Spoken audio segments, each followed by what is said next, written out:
So hi guys, welcome to my channel. मेरा नाम है गार्गी और आज की इस वीडियो में हम लोग बात करने जा रहे हैं चैप्टर 3 डी सेल के बारे में। ये मार्कर काम नहीं करता तो डोंट वरी कि मैं मार्कर क्यों यूज़ कर रही हूँ। तो डी सेल के बारे में ओके। अब देखो, ये मेरा फर्स्ट चैप्टर है बायोलॉजी का, तो मैं थोड़ी सी नर्वस हूँ but I will try to catch up everything और मैं आपको जितना डिटेल में समझा सकती हूँ तो मैं आपको समझाऊंगी। सो यस, और गाइज बहुत ही जल्द, मैं अभी नोट्स नहीं बना रही हूँ पर मैं बहुत ट्राई करूँगी नोट्स बनाने का जिससे आपको और पता चले। तो जल्दी से हम लोग शुरू करते हैं इस वीडियो को। Without any further do let's begin the video.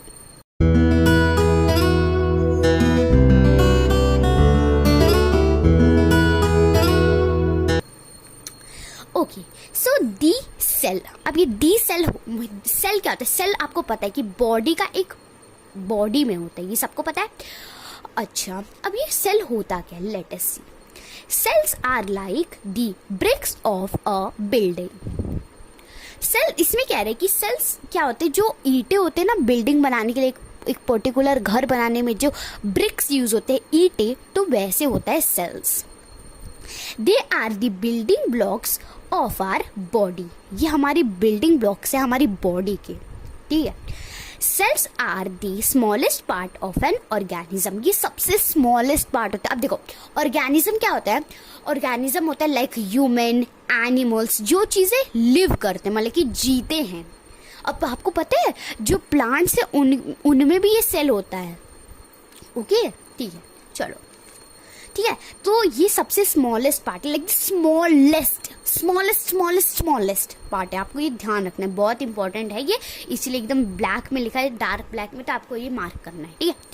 They carry out all the basic functions of the life like growth, metabolism and reproduction. देखो, अब मैं आपको हिंदी में सारा ट्रांसलेट करती हूँ। ये क्या बोल रहे हैं?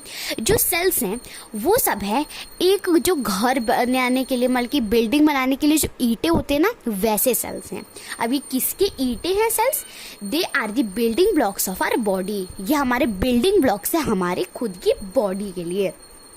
ये सब सबसे छोटे होते हैं हर बॉडी में, हर ऑर्गेनिज्म के, मतलब कि एनिमल्स, प्लांट्स, ह्यूमन, जो भी चीजें जीती हैं उन सब में होती हैं, ठीक है। अब ये मत कहना कि रोबोट में भी है, रोबोट में नहीं है, रोबोट तो मशीन से बनाना है, इसीलिए। अब ये क्या करती है? ये सब मतलब कि जो जीने के लिए बेसिक नीड्स होते हैं, बेसिक फंक्शंस होते हैं, वो सब होते हैं। जैसे कि ग्रोथ, जब हम, अब देखो हम लोग बड़े हो रहे हैं ना, सो हम में चेंजेस आएंगे, we have a body change, ऐसे, ठीक है। तो वो होती है ग्रोथ, रिप्रोडक्शन, ठीक है, और मेटाबॉलिज्म, ठीक है। Therefore, cells are the basic unit of structure, function and in all living things, मतलब कि जो सेल्स है उनका एक स्ट्रक्चर है, उनका एक फंक्शन है पर्टिकुलर, और वो सारे लिविंग बींग्स में पाया जाता है। लिविंग बींग्स आप कह सकते हैं ऑर्गेनिज्म को, मतलब कि प्लांट्स लिविंग बींग्स है, ह्यूमन है, एनिमल्स है, ये सब सारे लिविंग बींग्स है। ओके, चलो अब मुझे आपको एक और पॉइंट बताना था। देखो क्या होता है, एक सेल तभी बनता है, cell, one cell is made up of from the pre existing cell. ये आगे अभी हम लोग पढ़ेंगे तो आपको एकदम अच्छे से समझ आ जाएगा। तो चलिए अब हम लोग चलते हैं डिस्कवरी ऑफ सेल पे। अब देखो, cells are so tiny that they can not be seen with the naked eyes. Naked eyes मतलब कि हमारी जो नॉर्मल आइज होती है। अब ये देखो, ये क्या है? दिस इज स्किन, ये हमारी स्किन है। अब आपको इसमें दिख रहा है कोई सेल दिख रहा है? एनीथिंग? आपको सिर्फ बाल दिख रहा है? एनीथिंग आपको दिख रहा है? कोई भी सेल? हाँ, no, you can't see any cell. इसीलिए इसमें कहा है कि हम लोग अपनी आंखों से नहीं देख सकते सेल को। सेल बहुत टाइनी होते हैं, मतलब कि छोटे, इसीलिए इसमें देखो the smallest part of cell लिखा है, part of the organism, sorry, ठीक है। Therefore, discovery of cell is linked with the invention of microscope। देखो, आप देखो आंखों से, ये तो कैमरा है ना, इसमें अच्छे से नहीं दिखा। आपको क्या दिख रहा है? बाल दिख रहे हैं, सेल दिख रहा है? कहीं भी एकदम जूम किया मैंने, आपको कहीं दिख रहा है? बाल सिर्फ दिख रहा है। इसीलिए जो माइक्रोस्कोप होता है, माइक्रोस्कोप का नाम तो सबने ही सुना है, तो माइक्रोस्कोप से हम लोग देख सकते हैं। इसीलिए cells is linked with the invention of microscope, ठीक है। अब देखो ये सेल, अब आप लोग पूछेंगे वैसे ये सेल डिस्कवर किसने किया है, who is the inventor of this. तो ये इन्वेंटर नहीं कह सकते, क्योंकि एक पर्टिकुलर, देखो डिस्कवरी और इन्वेंशन में बहुत फर्क होता है। डिस्कवरी उस चीज की होती है जो होती है पर उसका कोई नाम नहीं होता या उसके बारे में कोई जानता नहीं। इन्वेंशन क्या होता है, जैसे कि लाइट थी पहले, क्या पहले तो आग से लाइट जलती थी ना, बल्कि फायर से, तो ऐसे पता था लाइट। तो Thomas Alva Edison is the inventor, मतलब कि उन्होंने इलेक्ट्रिसिटी बनाई है। पर रॉबर्ट हुके जो है डिस्कवरी इन्होंने की, he is not the inventor. उन्होंने सेल थोड़ी ना बनाया है और फिर वो सारे बॉडी में डाल दिया तो आ गया, नहीं ऐसे नहीं है। डिस्कवरी मतलब जो चीज पहले है पर उसका एक पर्टिकुलर नाम नहीं है, उसके बारे में कोई जानता नहीं है, तो उसको हम लोग कहते हैं दिस। ओके, अब देखो cells were discovered by Robert Hooke in 1665। ये आपको बहुत इंपॉर्टेंट है इसलिए मैंने बॉक्स बनाया है इसको, ठीक है। When he observed a thin slice of cork under his microscope. अब देखो कॉर्क क्या होता है, बहुत ही सिंपल चीज है। कॉर्क होता है, देखो गाइस कॉर्क क्या होता है, ये होता है स्टेम्प होता है कॉर्क। देखो क्या हुआ, रॉबर्ट हुके ने क्या किया, एक डेड प्लांट था जिसका उन्होंने स्टेम्प का थोड़ा सा पीस ले लिया, तो ये पीस बच गया उनके पास, ये है कॉर्क, ठीक है। और इन्होंने क्या किया कि उसको माइक्रोस्कोप से ऐसे देखने लग गए, ठीक है। उन्होंने माइक्रोस्कोप से देखना शुरू कर दिया। अब देखो अब इसमें क्या बता रहा है, that when he observed a thin cork under his microscope, he noticed that the cork has large number of small boxes joined together to form a honeycomb structure. अब देखो इसमें क्या हुआ, देखो मैंने अभी आप स्टेम्प देखे हो प्लांट का, डंठल टाइप, डंठल देखे हो ना आप सबने, ठीक है। तो आपने कभी उसको अच्छे से देखा है? हम लोग जितना देख ले बस, हमें देखो होता क्या, जब हम लोग आसमान में देखते हैं, जब स्काई होता है मतलब कि बादल होते हैं, तो क्या आपको दिखता है जब आप एकदम ध्यान से देखते हो, व्हाट यू कैन सी, कि जो स्काई है मतलब कि जो बादल है वो सब ऐसे ऐसे धीरे धीरे चल रहे हैं, आगे चल रहे हैं, ठीक है। पर अगर हम लोग माइक्रोस्कोप में अगर हम लोग बादल को देखें, बादल को वैसे देख नहीं सकते माइक्रोस्कोप पे क्योंकि वो ऊपर होता है। तो देखो कॉर्क ले लो, कॉर्क, जब रॉबर्ट हुके ने कॉर्क को माइक्रोस्कोप के अंदर रखा तो उनको क्या दिखे, स्मॉल बॉक्सेस लिखे, पर बहुत सारे बॉक्सेस थे, लार्ज नंबर ऑफ बॉक्सेस उन्होंने देखे, ठीक है। और वो किसके, मधुमक्खी के छत्ते की तरह थे, उनका स्ट्रक्चर मधुमक्खी के छत्ते की तरह, जिसको हम लोग हनीकॉम्ब कहते हैं। तो वैसा देखो ये आपको दिख रहा है, एक minute zoom, let me zoom that एकदम अच्छे से। आपको अभी उसकी उतनी डिटेलिंग नहीं दिख रही होगी, पर एक minute, let me do that. आपको डिटेलिंग, हाँ आपको अब डिटेलिंग दिख रही है गाइस, हनीकॉम्ब के स्ट्रक्चर की दिख रही है आपको? यस दैट दिस, ये जो छोटे छोटे दिख रहे हैं वैसे ही कॉर्क था, ठीक है, ऐसे ही कॉर्क था। Okay, Hooke called these little boxes as cellulae. ये लैटिन वर्ड है, ठीक है, लैटिन वर्ड है, और इंग्लिश में इसको कहते हैं cells. These were actually empty spaces surrounded with cellulose walls. अभी आपने जो व्हाइट देखे ना वही सेल्यूलस वॉल है, अभी पता चलेगा कि सेल्यूलस वॉल क्या होती है। अब एक चीज देखो, वो एम्प्टी बॉक्सेस थे, पर अगर मैं कहूँ कि देखो, अब मैंने आपको एक चीज बोला था, आप ध्यान दो कि उन्होंने डेड प्लांट का स्टेम्प का, जो स्टेम्प का छोटा पार्ट होता है उसको कॉर्क कहते हैं, ठीक है।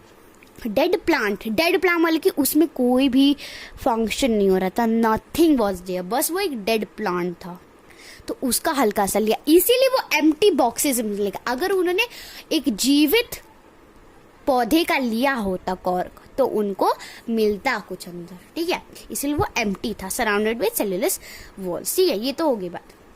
अब देखो ये बहुत आसान है। The detail structure of cell and functions of it various parts were discovered only after the invention of electron microscope. अब इलेक्ट्रॉन माइक्रोस्कोप क्या होता है, ये तो सिंपल माइक्रोस्कोप हो गया जो रॉबर्ट हुके ने यूज किया। इलेक्ट्रॉन माइक्रोस्कोप होता है कि जैसे कि एक पर्टिकुलर थिंग है, जैसे कि कॉर्क है, तो जो ओरिजिनल साइज होता है उसका 2 लाख टाइम मोर बिगर दिखाता है उस इलेक्ट्रॉन माइक्रोस्कोप में। अभी क्वेश्चन भी आ सकता है that which microscope help us to take details help us to know the detailed structure and the function of the cell. तो आप लोग लिखेंगे इलेक्ट्रॉन माइक्रोस्कोप. अब पूछेगा क्यों? Because it shows or showcase the particular thing 2 lakh times bigger than the original part, original figure. ठीक है, original figure. Okay, समझ आया? Good good. अब देखो, यस लेट्स गो. या ओके, अब देखो हम थोड़ा रॉबर्ट हुके के बारे में भी तो जानना चाहिए. अब उन्होंने इतना बड़ा काम किया है तो थोड़ा सा समझ लो. English man Robert Hooke is known for Hooke's law of elastic in physics, construction of a compound microscope in scientific instrumentation, observe a cork under the microscope, जो अभी हमने किया है. coining the term cell to describe the basic unit of life. अब coining the term मतलब कि उन्होंने नाम दिया उसके बारे में. ठीक है, जिससे हमें बेसिक यूनिट मतलब कि इसी से हमारी लाइफ शुरू होती है.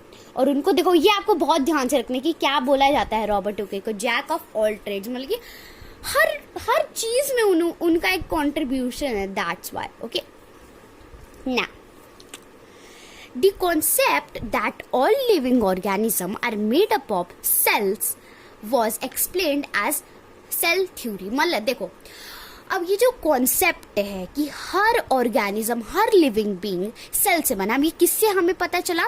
मतलब कि किसके सहारे, क्या बोलते हैं कि हमें ये पता चला? From the cell theory. अब ये किसने बोला, मतलब कि बताया? 2 साइंटिस्ट थे, पहले थे स्केल्डन एंड फिर स्केवन. अब इन्होंने क्या क्या स्टेट किया? पहले तो हमने ये पॉइंट पढ़ा है ना, यहाँ पे देखो हमने ये वाला पॉइंट पढ़ा है.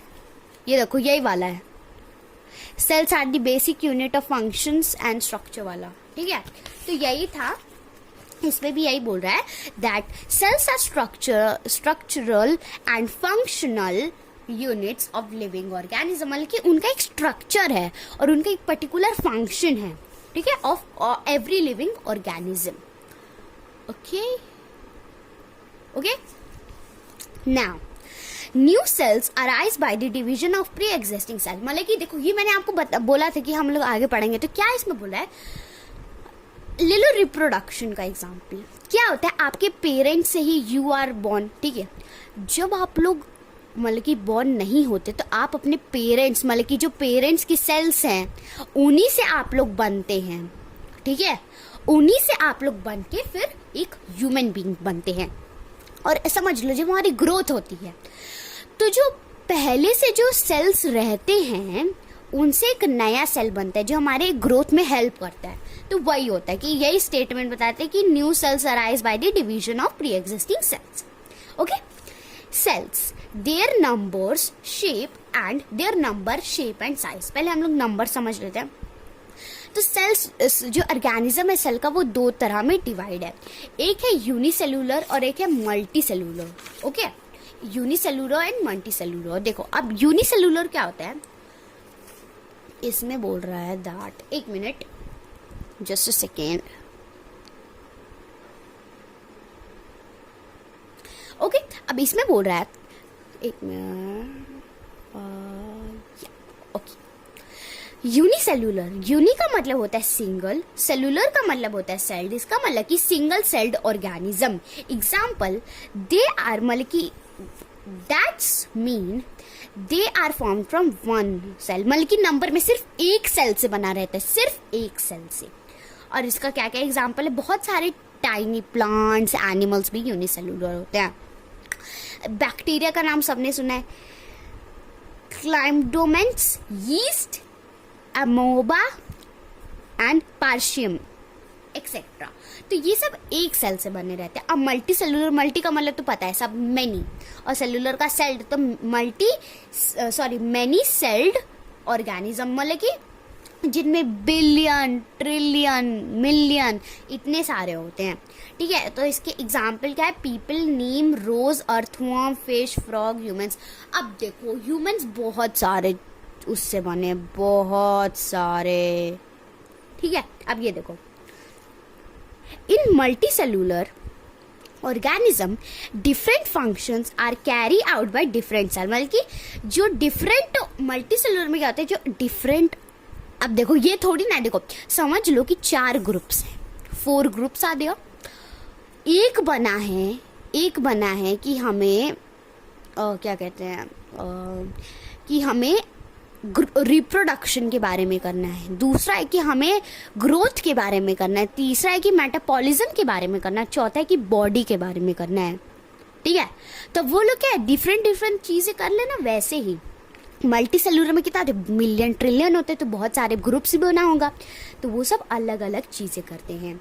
दी cells dedicated to one function, मतलब कि एक ही चीज वो बार बार करते हैं, स्पेशलाइज्ड हो जाते हैं और वही इफेक्टिवली करते हैं, ठीक है। अब ये देखो रेड में जो लिखा है बहुत इंपॉर्टेंट है, that a group of similar cell dedicated to perform a specific function is called tissue, ठीक है। अब ये हमें पढ़ने की जरूरत नहीं है, सीधा हम लोग यहाँ आ जाते हैं। देखो बहुत इजी है, that cell, a group of cells जो होते हैं वो बन जाते हैं टिश्यू, टिश्यू से बनते हैं ऑर्गन्स मतलब कि हार्ट, लंग, इंटेस्टाइन, किडनी, ये सब बनते हैं, उससे बनता है ऑर्गन सिस्टम, मतलब कि हमारी बॉडी, और उससे फिर बनते हैं ऑर्गेनिज्म, मतलब कि ह्यूमंस उससे बनते हैं, मतलब कि सेल्स, फिर टिश्यू से ऑर्गन्स, ऑर्गन से ऑर्गन सिस्टम, मतलब कि ग्रुप ऑफ ऑर्गन्स, फिर उससे बनते हैं ऑर्गेनिज्म। समझ गए? ओके, तो ये हमारा पार्ट 1 है और आगे भी पार्ट्स आएंगे इस वाले चैप्टर के। ओके, अब देखिए ये क्या है, सेल शेप। सेल के बहुत सारे शेप्स, वेरियस शेप होते हैं, जैसे कि rounded, spherical, oval, elongated, tubular, centrical, cuboidal and discoidal, irregular shape. Irregular मतलब कि उसका कोई नाम ही नहीं, वो मतलब कि उसका कोई शेप ही नहीं है। मैं आपको बताती हूँ कैसा बोलना चाहती हूँ, ऐसा।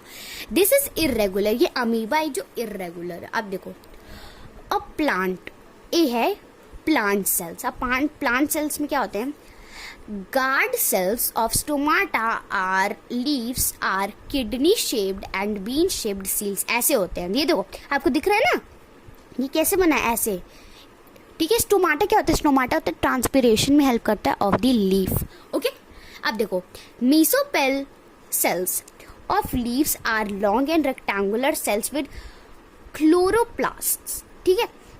क्लोरोप्लास्ट जो क्लोरोफिल का प्रोडक्शन करता है वो होते हैं क्लोरोप्लास्ट्स, ठीक है। अब देखो, xylem vessels in vascular bundles of roots and stems are cylindrical cells, मतलब कि उसके अंदर होते हैं ये रूट्स और स्टेम के एक सिलेंड्रिकल सेल्स होते हैं, ठीक है। अब एनिमल, अब देखो जो ह्यूमंस है वो ओमनीवोरस एनिमल ही हैं, ठीक है। ओमनीवोरस जो मतलब कि जो वेजिटेरियन भी और नॉन वेजिटेरियन भी है, ठीक है। अब वाइट ब्लड सेल जिसको हम लोग WBC कहते हैं वो आर एमोबॉइड, मतलब कि इर्रेगुलर शेप्स होते हैं। ये देखो, ये होता है, देखो आप इसको कोई नाम दे सकते हो, can you? No you can't, इसको हम लोग कोई नाम नहीं दे सकते। देखो ये क्या करते हैं, WBCs that they change their shape and move like amoeba by giving out the projection of their surface. These projection are known as pseudopodia, ठीक है। साइको मतलब कि इसका मतलब होता है कि फॉल्स पूडिया, मतलब कि फीट, ठीक है, ऐसे ये होता है। अब देखो मसल सेल्स क्या होती है, ये तो spindle shaped cells are pointed ends, muscle cells ऐसे होते हैं, this is the muscle cell, ऐसे टाइप की, जिसका ये एंड पॉइंट होता है वो बहुत टिप्ड होता है, मतलब कि बहुत शार्प होता है।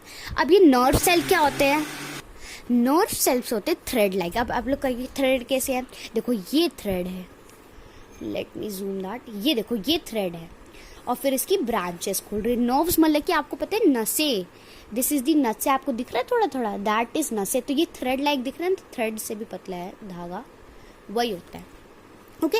अब देखो fat cell, liver cell, red blood cells, मतलब कि RBCs है, एग सेल। देखो एग सेल होता है जो एग में पाया जाता है और हम लोग ये सेल खाते हैं, ठीक है। और ये सब कहते हैं राउंडेड एंड स्पेरिकल सेल्स होते हैं ये सब, ओके। एग सेल, अब देखो ये आपको दिख रहा है, यू कैन सी दैट, ये दिख रहा है आपको। फैट सेल ऐसे होते हैं, ये WBCs ऐसे होते हैं। तो यही होता है। ओके गाइस, अब गाइस हम लोग साइज के बारे में बात कर लेते हैं। Cells are very greatly in size, very greatly in size मतलब कि बहुत बड़े बड़े, छोटे छोटे होते हैं या बड़े बड़े।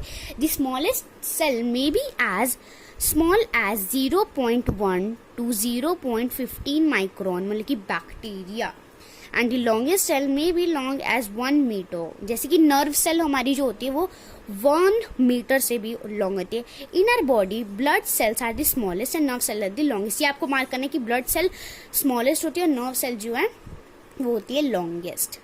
अब इसको क्या लिख रहा है, अब micron is equivalent to 1000 of millimetre. अब देखो यही मैंने यहाँ लिखा है। अब देखो हम जो सेल्स होते हैं हम लोग उसको मेजर करते हैं माइक्रोन में, ठीक है। माइक्रोन अभी आप लोग पढ़ेंगे फिजिक्स में।